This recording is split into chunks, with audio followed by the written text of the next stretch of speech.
buttercup, you're a Barbie doll.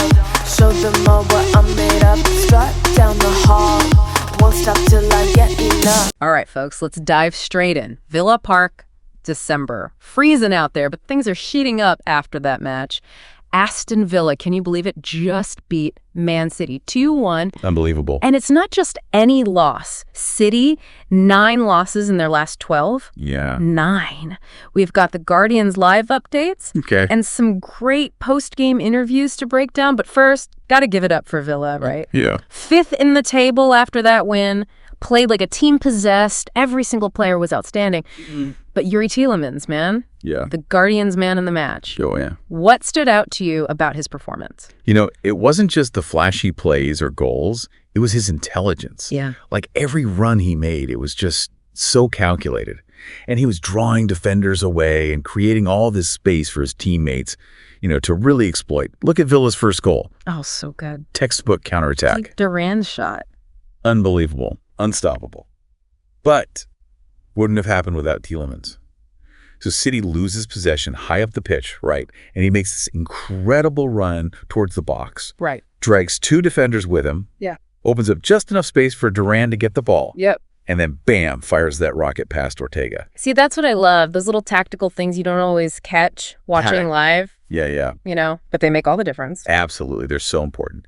And Villa's second goal, another Tielemans masterclass, kind of. Right. This time, it's his link-up play with John McGinn in the midfield.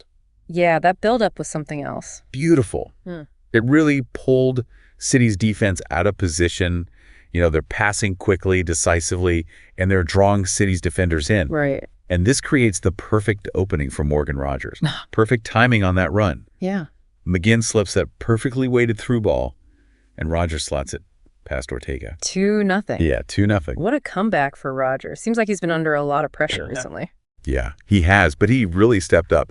And his post-game interview, really interesting, talking about how Villa needed to bounce back after some tough results, sticking to their game plan, and ultimately causing problems for City. Yeah, they came to play. Chip on their shoulder. They did. They had a clear strategy. Yeah. And they executed it brilliantly. Almost felt like Villa were the ones dictating the pace. Yeah. Pressing high, forcing City into errors. They didn't just win, they outplayed them. And that's the most surprising part. Not just capitalizing on City's mistakes, but forcing them, disrupting their rhythm, exploiting those weaknesses. A masterclass in how to take down a giant. All right, so we've talked about Villa. Got to give credit where credit's due. Yep. But now let's talk about City. 9 losses in 12 games. That's crazy, right? I mean, this is Man City we're talking about. Right. They've dominated the Premier League for years. Absolutely. So to see them struggling like this it's a bit shocking. More than just a rough patch, wouldn't you say? Yeah, I'd agree with that. The Guardian called them fragile and flat, which I think is pretty spot on. They're not scoring like they used to. The defense is shaky. They just don't have that same confidence, you know? That swagger they used to have. Exactly. So what do you think is behind all of this? Is it tactics, personnel, something else? Well, it's probably a mix of things, right? Yeah. Confidence is definitely a big factor. When a team starts losing, you know, it can spiral. The players doubt themselves, they make mistakes, and the losses just keep coming. It's like a snowball effect. Right, and it seems like both their attack and defense are suffering. They're not scoring as much, and they're letting in way more goals than usual. Exactly. And then you've got the tactical changes, too. Pep Guardiola said they've had to change their pressing strategy because of John Stones' injury. Oh, yeah, he talked about that in his interview. Yeah.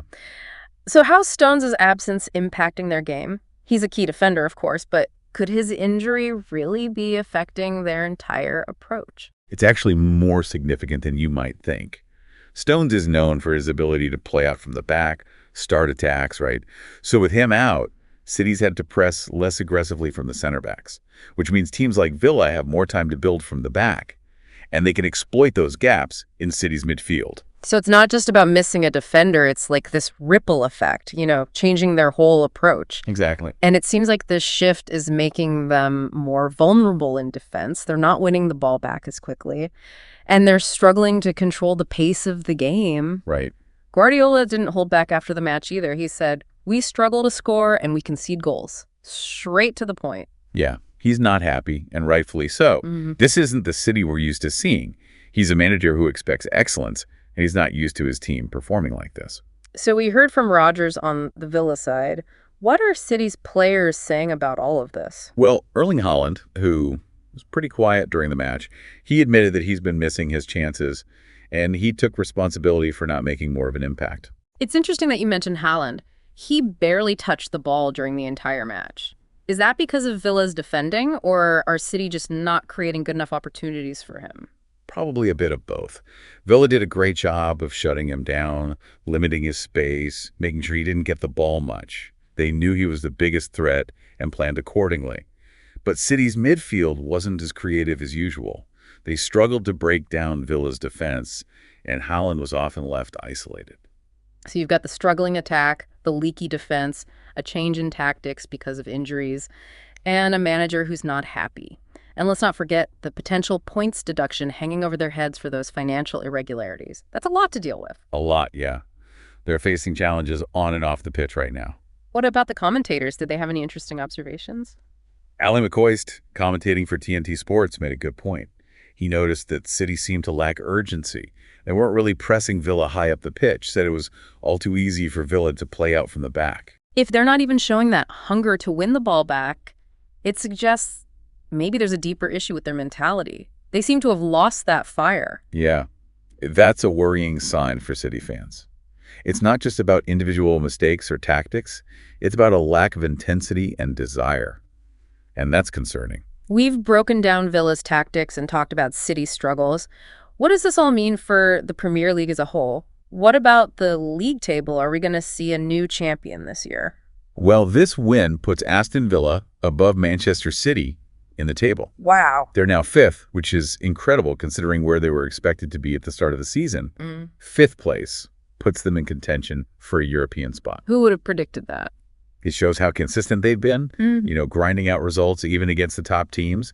They're the real deal. It definitely shakes things up in the title race. It does. So is City's reign over? Could we see a new champion? It's still early to say they're done. They've got Guardiola, a brilliant manager, and a very talented squad. But this slump is a serious concern. 9 losses in 12 games is a crisis, not just a dip in form. Yeah. And it's got people wondering about Guardiola's future at the club. He's achieved so much with City. Absolutely. But he's also known for being demanding. I can imagine the pressure he must be under. The rumors are already swirling about his future at the Etihad. Yeah, it's understandable. People are wondering if his time at City is coming to an end. It might be too early to say City's dynasty is over, but this match has definitely shifted things in the Premier League. Yeah. It has. It's a reminder that nothing is guaranteed in football. Anyone can be beaten. And it's part of what makes this sport so exciting. We've talked about the match itself, broken down the tactics, and looked at what this means for the league table. But what about the bigger picture? How might this result change things for both clubs moving forward? Yeah, it could definitely affect their strategies going into the transfer window. Right. I mean, for City, this loss might be a bit of a wake-up call. Oh, yeah. That they need some reinforcements. They might look to bolster their defense, especially with Stones being out. Makes sense. And maybe they'll start thinking about some long-term replacements for some of the older players. Even dynasties need to adapt, right? Exactly. You got to keep things fresh. So what about Villa? How do you think this win will impact their approach to transfers? Well, it could definitely attract even more attention to their young players. Yeah. They might have a fight on their hands to keep hold of their rising stars. Bigger clubs might come calling. That's a good problem to have, though, right? It is. It means they're doing something right. Developing talent, playing attractive football. Yeah. Creating a buzz. Yeah. But they're going to need to be smart in the transfer market if they want to keep this momentum going. Okay, so we've covered the immediate impact of the match, talked about the potential long-term effects. But this match, it wasn't just about the scoreline. There was something almost poetic about it. Yeah, I know what you mean. Yeah. You saw a team that, on paper, shouldn't have won, completely outplayed one of the best teams in the league. They came in with a plan, executed it perfectly, didn't let the pressure get to them. That Villa spirit, man. They were hungry. Exactly. Yeah. It's a reminder that in football, talent and reputation aren't everything. Yeah. Desire, teamwork, a solid game plan, those things can help you overcome anything. Villa wanted it more.